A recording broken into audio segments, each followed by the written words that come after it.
Están presentes en el sentido común, son repetidos como verdades de la psicología, pero se trata de magufadas, de falsedades que el psicólogo Scott Lilienfeld, junto a sus colegas, puntualizó en su libro 50 mitos de la psicología popular. Las ideas falsas más comunes sobre la condición humana. En este video no vamos a ver los 50 mitos que puntualiza el libro porque haríamos un video demasiado largo, pero sí algunos de los más importantes.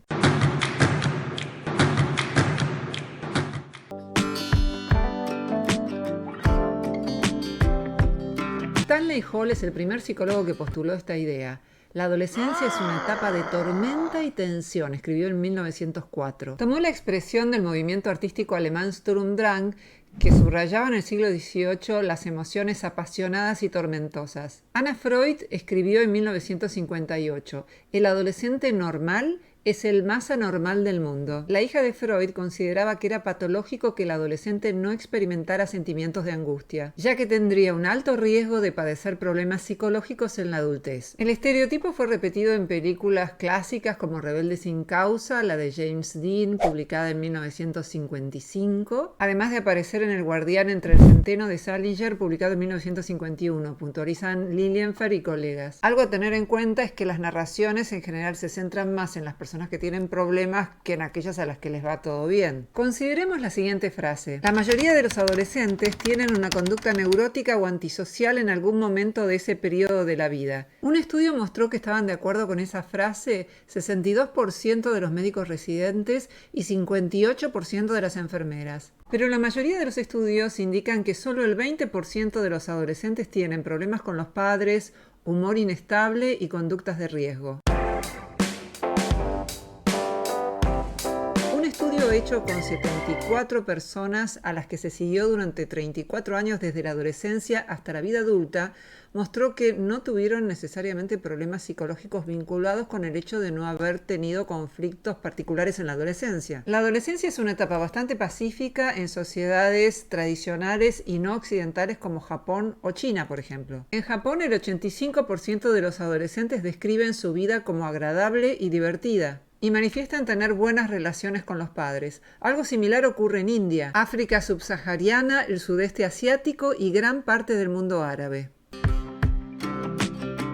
Mito 2. Educar a los niños de manera parecida hace que de grande tengan personalidades similares. Suele decirse soy una persona ética porque mis padres me enseñaron a tener valores éticos. O soy temerario porque mis padres me enseñaron que en la vida hay que correr riesgos. Es cierto que los hijos tienden a parecerse a los padres en sus rasgos de personalidad, pero eso no ocurre necesariamente por influencia del medio ambiente, porque los padres biológicos también comparten los genes. Comparando las personalidades de los gemelos educados separados respecto a los que fueron educados juntos, podemos saber qué influencia tiene la educación en la personalidad. El mayor estudio con gemelos realizado hasta el momento fue hecho en la Universidad de Minnesota por Thomas Bouchard.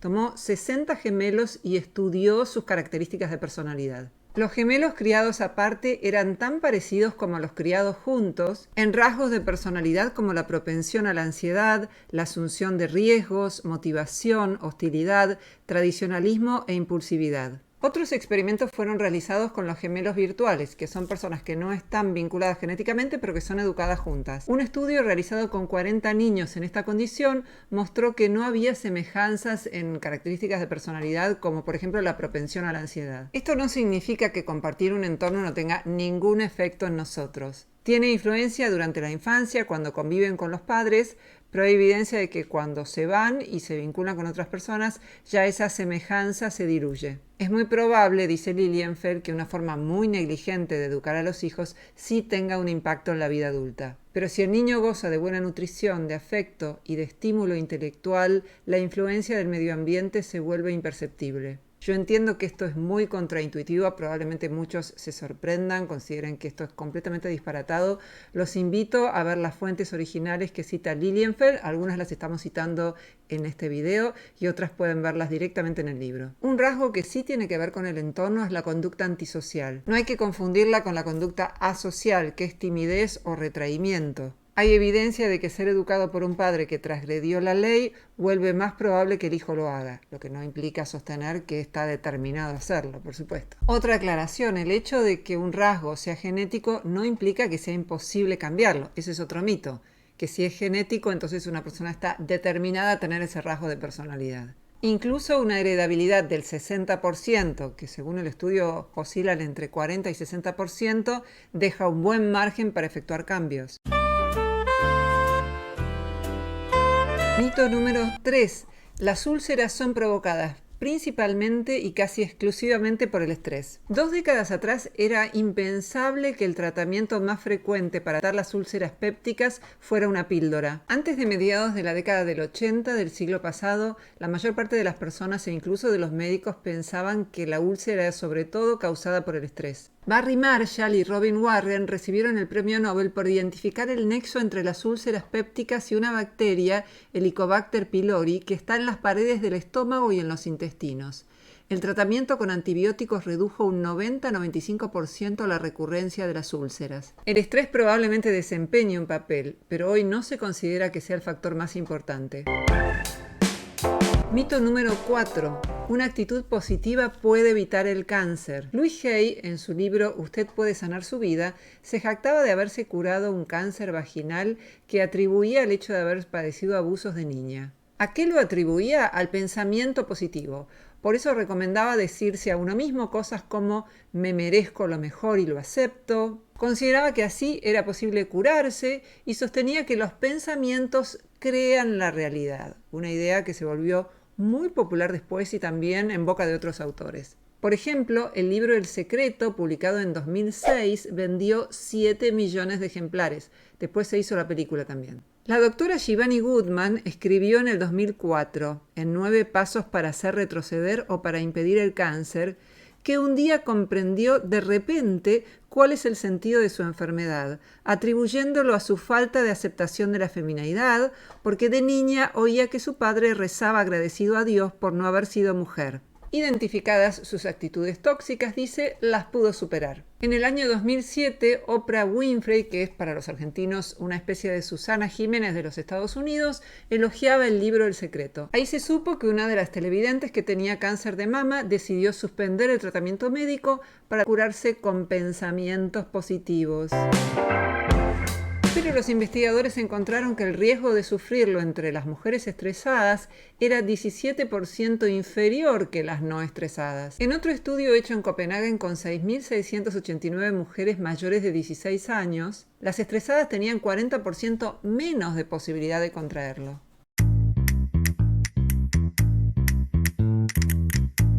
Mito 5.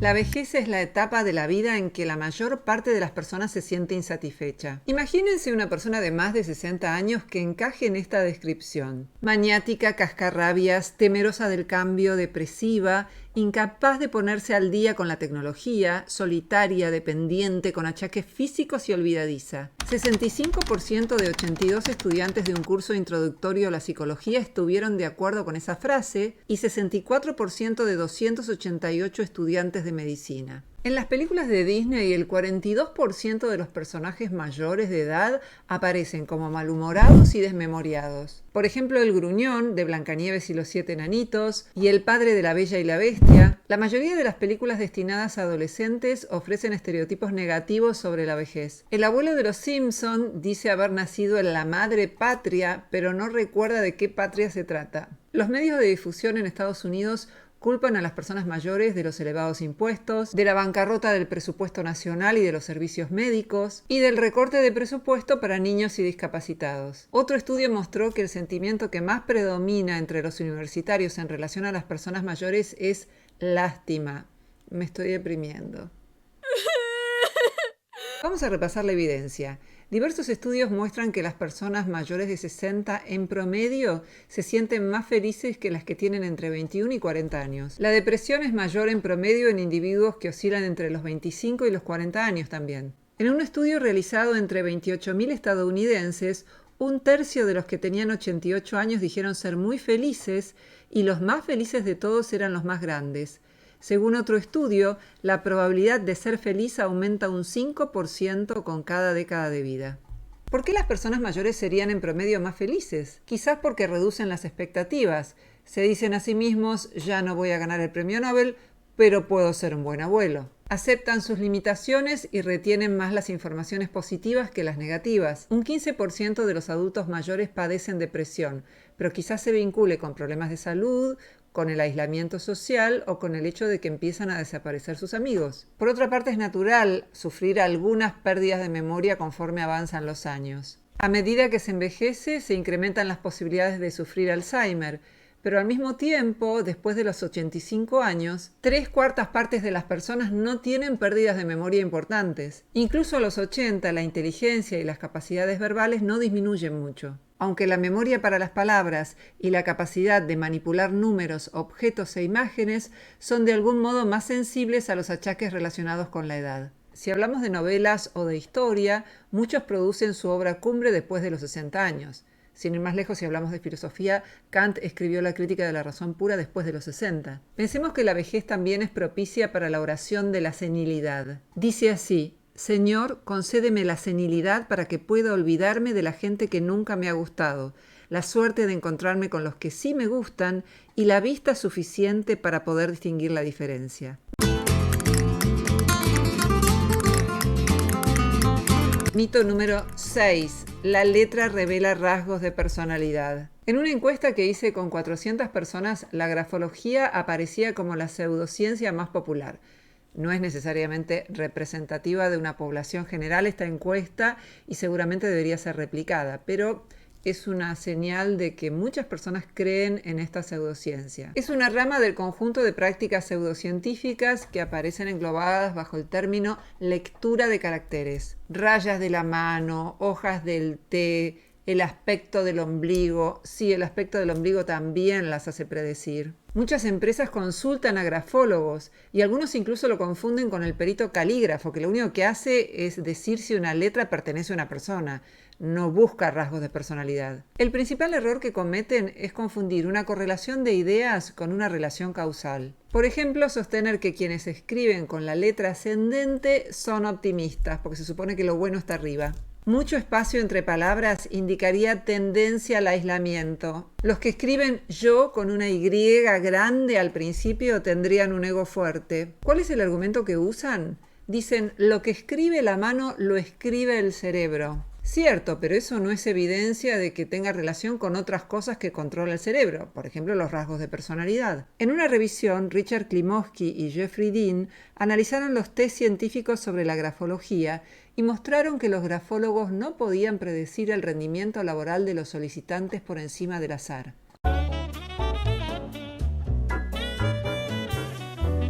A continuación voy a enumerar unos cuantos mitos, no voy a profundizar en cada uno de ellos. Un mito es que el miedo extremo podría llevarnos a encanecer, se nos llenaría la cabeza de canas. Otro mito interesante a mi modo de ver es que poner a personas ligeras de ropa incrementa la venta de un producto en la publicidad. A veces parece ser así, pero otras hace que recuerden menos el producto anunciado. Otro mito es que la belleza está totalmente en el ojo de quien mira, cuando hay diversos estudios que muestran que hay rasgos universales de lo que consideramos objetivamente bello. No sostengo con esto que todos los rasgos sean universales, pero hay algunos que sí, la simetría, por ejemplo. Otro mito es que los deportistas no deberían tener relaciones antes de participar en una competencia. Se sabe que en promedio se pierden 50 calorías y no hay una alteración muscular significativa. Otro mito es que hacer brainstorming es más creativo que generar ideas en forma individual.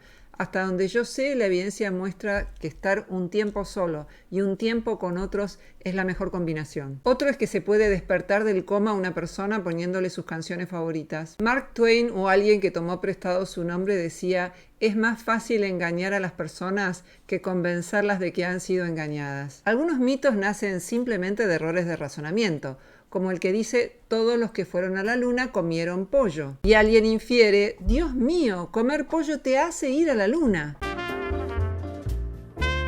¿Qué tiene de filosófico este video? La filosofía enseña a pensar mejor, busca evidencias a la hora de afirmar un pensamiento y por tanto ayuda a tomar mejores decisiones.